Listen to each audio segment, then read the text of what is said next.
Jay Slater's mom, Debbie, reveals torment over so many unanswered questions from son's tragic Tenerife disappearance. Watch Jay Slater's mom, Debbie, open up to the son on her torment over unanswered questions.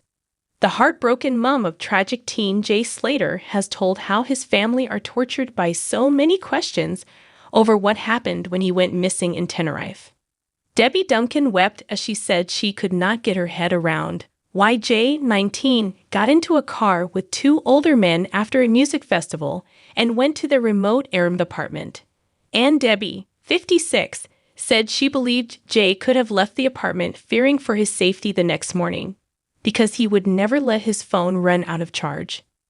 She said, "Why did he leave there without charging his phone? He would always charge his phone. There are so many questions." Debbie also revealed she spoke to Jay hours before he went out, and his last words to her were, "I love you, mother." Devastated, Debbie wept as she sat alongside older son Zach, 24, for her first interview since Jay's body and possessions were found in a ravine in the rural Teno National Park on July 15.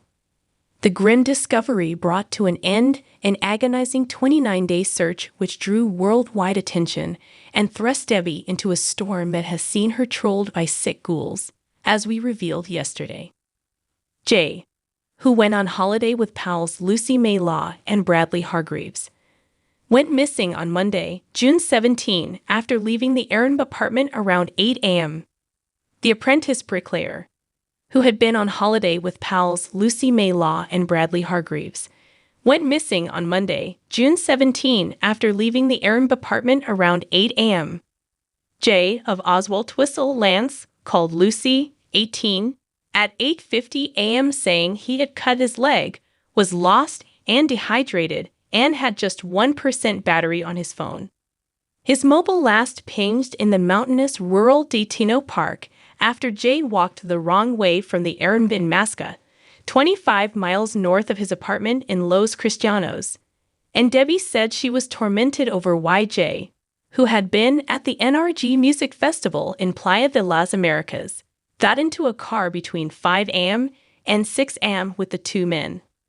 One was later revealed to be convicted drug dealer Ayub Qasim of East London, while the other was an associate dubbed Rocky. School assistant Debbie also questioned why his friend Lucy could not race to pick him up.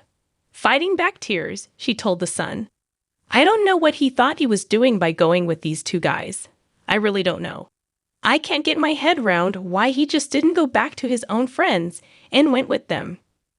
In our minds, we think he's not realized where he was going. And it was dark. I just think he's not even thought about or knew which direction he was going." Jay posted a Snapchat picture of himself smoking on the doorstep of the apartment at 7:30 a.m. and then walked the wrong way after apparently being told there was no bus to his hotel until 10 a.m. Asked if he could have left because he was frightened, Debbie said, "That thought crossed my mind. Jay would not let his phone run down. If he had access to a phone charger, that would be the first thing that he would do. Why did he not want to hang about to charge his phone?" One of these guys had said that he'd given him a charger, but why did he not charge his phone? There's not very many times that I can think where Jay's not been contactable. And if he's not, he'll ring me. I've got half of his friends' numbers in my phone because he's rung me from them and said, "Mom, it's me." Spanish police allowed the two men to leave Tenerife and quickly said they were not relevant to the investigation.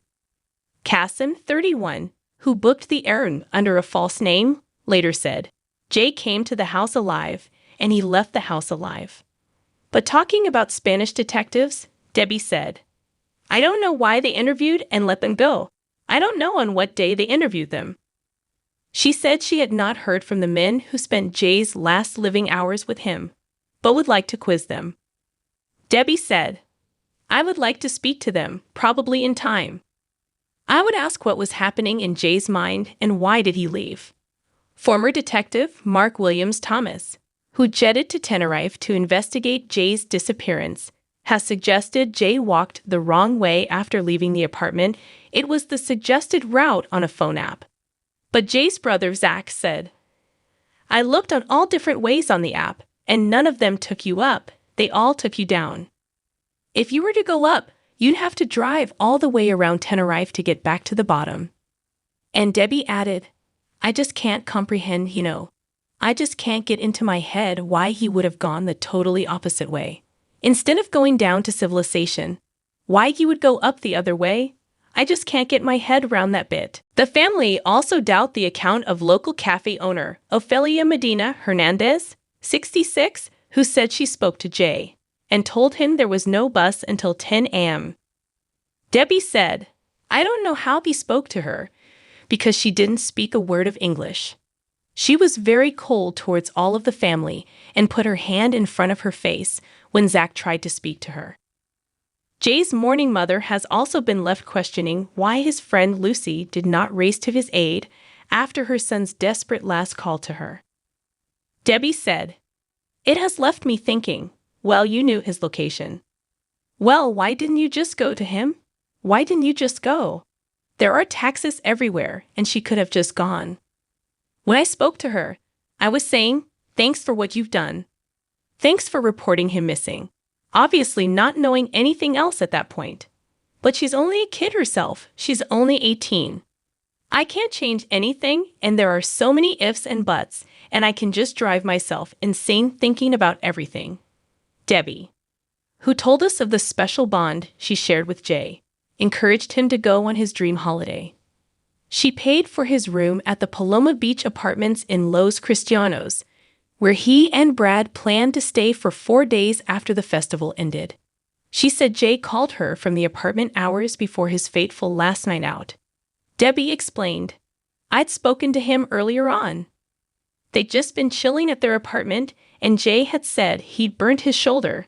I'd packed him off with some aloe vera and said, 'Make sure you put that on,' and said what you're doing. He said he was not going mad and was going to have a few drinks. He used to call me mother and said, 'I love you, mother.' I used to say, 'I love you, my boy.' That were the last things that we said to each other, thank God. I'm just glad that we spoke to each other that night."